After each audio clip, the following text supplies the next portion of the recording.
So, with this chapter of One Piece, a lot of information, a lot of build up, and a lot of questions that were needed to be answered were answered.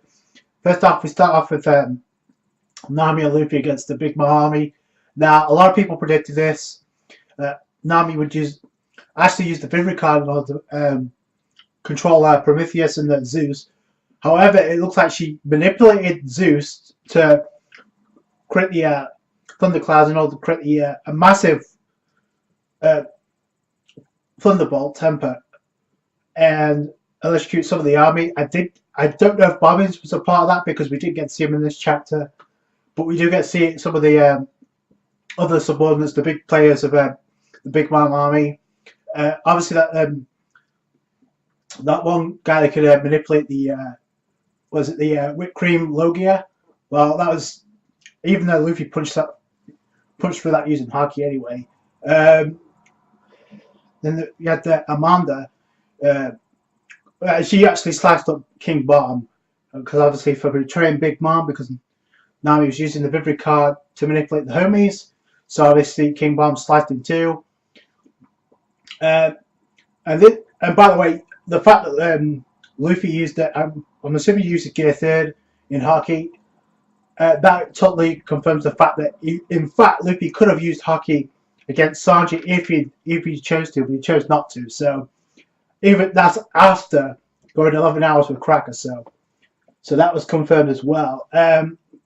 However, obviously the numbers catch up to Luffy. Luffy still not moving from that spot. And obviously, Nami just put in the work as well, which is cool. But after a while, Nami gets. So I think it's Amanda that grabs a hold of Nami, and she actually gets a hold of the Vivid card. She makes the discovery that it belongs to Lola.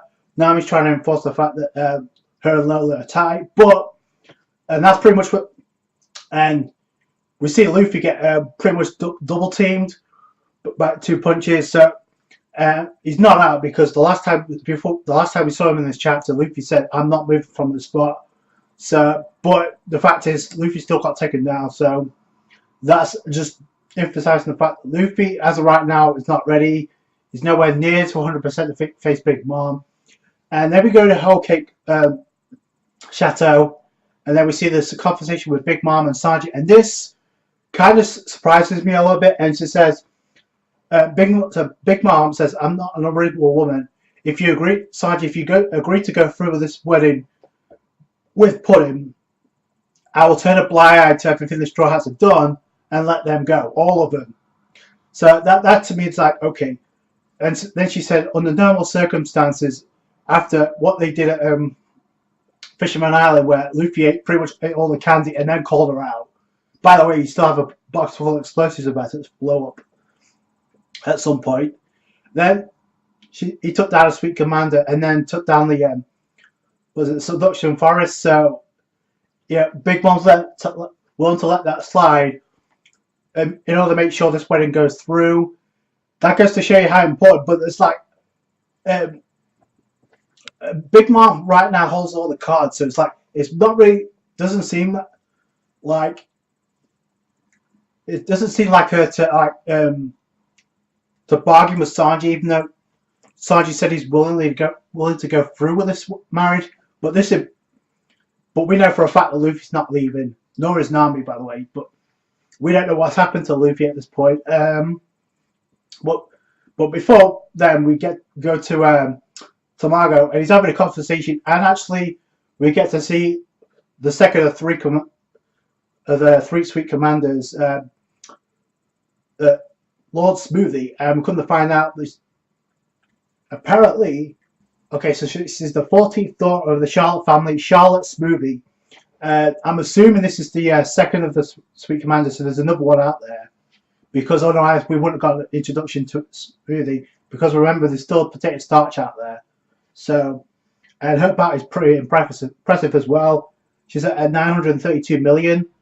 So that's above Cracker and a little bit below Jack. But I'm assuming the potato starch is pretty much it's got to be around the 1 billion mark. Again, batteries don't always equal power. However, I think we got some hints of her abilities, because if you notice in one of the panels, there's a girl being drained. It looks like of her blood, and then in the other, and then in the next page, she's pretty much drained, like almost like she's pretty much mummified. It actually kind of reminds me of Crocodile, what he did to Luffy on the way to Alabasta. If you remember, Luffy got drained. I think his arm got drained, and obviously because of the moisture in his arm got drained. So it's kind of similar. And I'm assuming she's drinking whatever she's draining out as well. So that's probably a disturbing ability as well. And then we get to the revelation from Tamago that Big Mom has now three poneglyphs in her disposal. One of them's the rogue poneglyph, that was confirmed, and two of them are known as the three of the 9 Rio poneglyphs. So she's got quite the collection, and on top of that, I didn't notice this during the live reaction, but if you look at the page behind bars, the 2 Rio poneglyphs are at the bottom, and at the top there's the rogue poneglyph, because it's similar to the way the one we got on Zoe. So right there, and then actually that puts my theory to rest, because I actually thought it would have been nice for a plot purpose for Big Mom to turn that into or for somebody else to turn that into candy or something. But no, the rogue poneglyph, we find out where it is, and more importantly, Brook was using his soul to spy on what was going on, the conversation with Tamago, and now apparently they know the importance of the rogue poneglyphs. Obviously, Big Mom with her intel. It's obvious, and now that I think about it, it's actually a good thing that Robin's there, because if you remember the conversation she had with Jinbei, it says, I can't decipher this at all.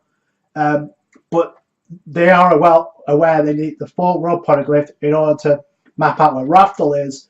So again, that just emphasizes how important Robin is. On top of that, I've got a bad feeling about this, because even though we're not going to Wano for a while yet, the fact that she's coming along, and remember Kaido also has a poneglyph in his disposal, I get a bad feeling there's going to be a kidnapping on Wano.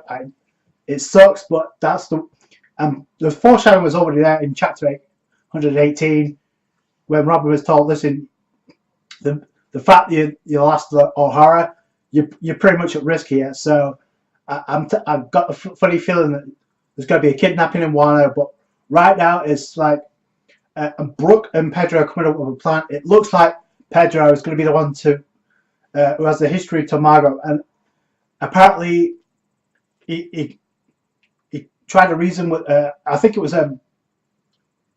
Peckham's who tried to reason with that Big Mom to let Pedro off the hook when Pedro escaped. Well, he's known as a poneglyph thief, which I think is a little bit suspicious in my opinion, but Brook comes up with the idea, since Pedro was the main target, and they're aware that Pedro's there, because if you remember the last time we saw him, we had, was it the flowers being used as surveillance, and they saw Brook too, so I'm pretty sure they know Brook's there as well. So I don't know if this plan's going to go accordingly, because Brook says, can I use you Pedro as bait to lure?